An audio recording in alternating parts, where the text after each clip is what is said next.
Railways Bharat की उन्नति के लिए बहुत जिम्मेदार है और 165 साल पुरानी ये इंडियन रेलवेज का एक बहुत बड़ा पार्ट रहा है। मुंबई की लोकल ट्रेन्स 165 साल एक बहुत लंबा समय है और आज मुंबई की लोकल ट्रेन्स जितनी बड़ी हो चुकी है उस मोड़ तक कैसे पहुंची और कुछ इम्पोर्टेंट इवेंट्स इन 165 साल में आज हम इन पर ध्यान देंगे।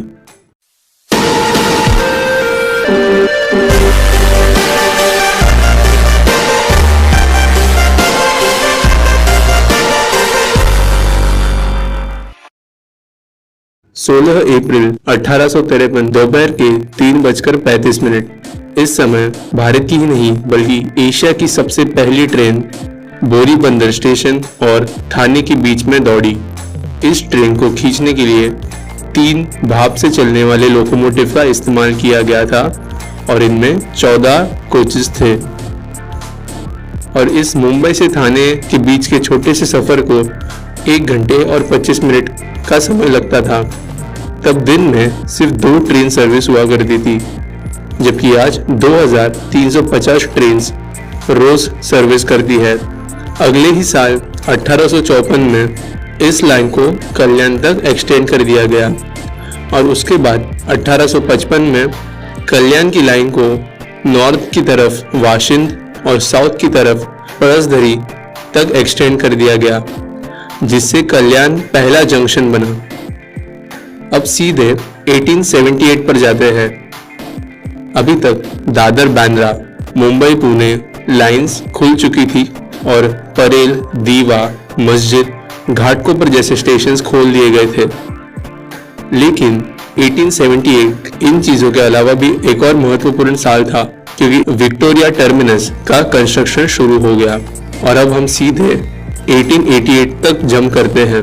अब 3 नए स्टेशंस बन चुके थे, जो थे कुर्ला, महालक्ष्मी और करी रोड, और विक्टोरिया टर्मिनस का काम पूरा हो चुका था। अब एक छोटा सा गेम खेलते हैं। अब इस वीडियो को आप पॉज करो और कमेंट में लिखना कि आपको क्या लगता है कि विक्टोरिया टर्मिनस बनाने में कितने पैसे खर्च हुए होंगे। तो जवाब है 16,40,000 रुपए। तब विक्टोरिया टर्मिनस में सिर्फ 6 प्लेटफॉर्म हुआ करते थे। 1918 तक कल्याण की तरफ की लाइन को क्वाड्रुपल कर दिया गया था, यानी 4 लाइंस बन चुकी थी सिर्फ सीएसटी और कल्याण के बीच में। और 1916 में पारसिक टनल जो 4316 फीट लंबी थी, उसका काम भी पूरा हो चुका था और ट्रेन इनमें से गुजरना शुरू हो चुकी थी। 1920 में सिग्नलिंग सिस्टम को पूरी तरह से इलेक्ट्रिक कर दिया गया और अब इलेक्ट्रिक मल्टीपल यूनिट यानी बिजली पर चलने वाली ट्रेन जैसे लोकल ट्रेन होती है, उन्हें शुरू करने की पूरी तैयारी हो चुकी थी। और पहली लोकल ट्रेन वीटी से कुर्ला के लिए 3 फरवरी 1925 को हार्बर लाइन पर चली और इसके लिए सीएसटी के आगे एलिवेटेड ट्रैक बनाया गया और सैंडर्स स्टोर स्टेशन बनाया गया। 1500 वोल्ट डीसी करंट पर यह ट्रेन चलती थी। इन ट्रेन में सिर्फ 6 कोच थे, लेकिन पैसेंजर्स के बीच में यह ट्रेन बहुत लोकप्रिय हुई। आज सीएसटी से निकलने के बाद मस्जिद स्टेशन को क्रॉस करते ही एक ट्रैक जो किसी फ्लाईओवर की तरह ऊपर की तरफ जाता है, वही वो जगह है जहां पहली बार लोकल ट्रेन चली थी। इसके बाद कल्याण तक इलेक्ट्रिफिकेशन पूरा कर दिया गया, जो साल 1928 में पूरा हो गया और साथ ही साथ हार्बर लाइन पर 4 कोच और सेंट्रल लाइन पर 8 कोच वाली लोकल ट्रेन्स चलने लगी। लोकल ट्रेन्स के शुरू होने के कुछ सालों में ही कुछ आइकॉनिक लॉन्ग डिस्टेंस ट्रेन्स जो आज भी सर्विस में है, उनकी शुरुआत की गई थी, जो थी 1929 में शुरू हुई पंजाब मेल एक्सप्रेस, जो बॉम्बे से लाहौर तक चलती थी, जो कि आज सिर्फ अमृतसर तक ही चलती है, और डेक्कन क्वीन एक्सप्रेस, जो पहली बार 1930 में सिर्फ 7 कोचेस के साथ ही चली थी। 1950 में कुर्ला से लेकर मानखुर्द के बीच और एक नई लाइन बनाई गई, जिस पर सिर्फ सबर्बन सर्विस चलती थी, बट ये लाइन इलेक्ट्रिफाइड न होने के कारण स्टीम इंजिन्स इस लाइन की ट्रेन को खींचा करते थे और 1952 में कुर्ला मानखुर्द लाइन को आखिर में इलेक्ट्रीफाई कर दिया गया और यहाँ पर भी EMU चलने लगी। इसके बाद सारी लाइन सिर्फ एक्सटेंड हुई, डबल हुई, बट कोई बहुत बड़ा मेजर चेंज नहीं आया, लेकिन छोटे छोटे इंक्रीमेंटल चेंज आते ही रहे।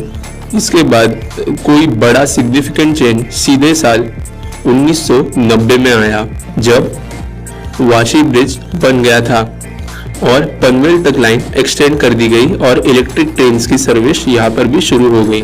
अजीब बात यह है कि जब ये लाइन शुरू हुई तब सबसे ज्यादा इलेक्ट्रिक ट्रेन इसी लाइन पर चलती थी, बट आज के दिन इस लाइन पर सबसे कम लोकल ट्रेन सर्विसेज है।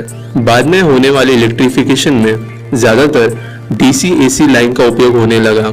इसमें 1500 वोल्ट DC के साथ साथ 25,000 वोल्ट AC का भी इस्तेमाल होता था और इस जमाने में आ रही लोकल ट्रेन मॉडल्स ऐसी थी जो DC और AC दोनों पर चल सकती थी।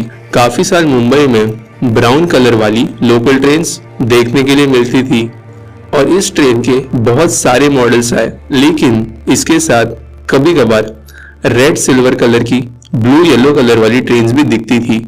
लेकिन सबसे बड़ा चेंज लोकल ट्रेन की कोचेस में तब आया जब साल 2007 में पर्पल कलर की सीमेंस रेक इंट्रोड्यूस की गई, जिसमें सबसे बड़ा अपग्रेड था कि ये स्टेनलेस स्टील से बनी थी। इसमें पॉलीकार्बोनेट सीट्स थे, एयर सस्पेंशन का इस्तेमाल किया गया था और GPS पर बेस्ड पैसेंजर अनाउंसमेंट सिस्टम था। ये ट्रेन्स जैसे जैसे आती गई, धीरे धीरे ब्राउन वाली ट्रेन्स को कम कर दिया गया और TC ट्रेन्स को खत्म करने का सफर शुरू हो गया। 2014 में बॉम्बार्डियर कंपनी की नई ट्रेन भी मुंबई की सबअर्बन लाइंस पर दौड़ने लगी और आखिर में 7 जून 2015 को शाम 6:50 को आखिरी 1500 volt DC local train Mumbai CST से कुर्ला के बीच चली। और अगर आप इस ट्रेन में सफर करना चाहते थे तो आपको 10,000 रुपए का टिकट खरीदना पड़ता था। DC लोकल ट्रेन जो 1500 वोल्ट DC पर चलती थी और 1925 में शुरू हुई थी, वो अब अपने 91 इयर्स की सर्विस के बाद आखिर रिटायर हो गई और मुंबई की सारी लाइंस और सारी ट्रेन्स प्योर AC करंट पर चलने लगी, क्योंकि DC के कुछ नुकसान थे जो AC ट्रेन्स में नहीं थे, जैसे कि कम सबस्टेशंस का लगना, ज्यादा स्पीड और ज्यादा ट्रैक्शन और एनर्जी की बचत। मुंबई की लोकल ट्रेन्स अब अपग्रेड होने लगी थी और पास्ट को छोड़कर फ्यूचर की तरफ बढ़ रही थी। दिसंबर 25, 2017 को मुंबई में पहली AC लोकल ट्रेन सर्विस शुरू की गई, जो कि शुरुआत में इतनी पॉपुलर नहीं थी, बट आज रश के समय चर्चगेट से विरार तक चलने वाली इस AC लोकल ट्रेन को अच्छा खासा सपोर्ट मिलने लगा है।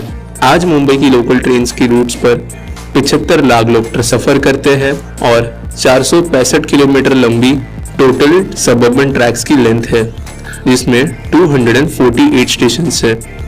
दिन में 2325 लोकल ट्रेन्स की फेरियां होती है, लेकिन इसके बावजूद भी लोकल ट्रेन्स बहुत ज्यादा ओवरक्राउड हो चुकी है और इस भार को कम करने के लिए मेट्रो और मोनोरेल सर्विसेज बनाई जा रही है, जो काफी हद तक फ्यूचर में राहत देगी।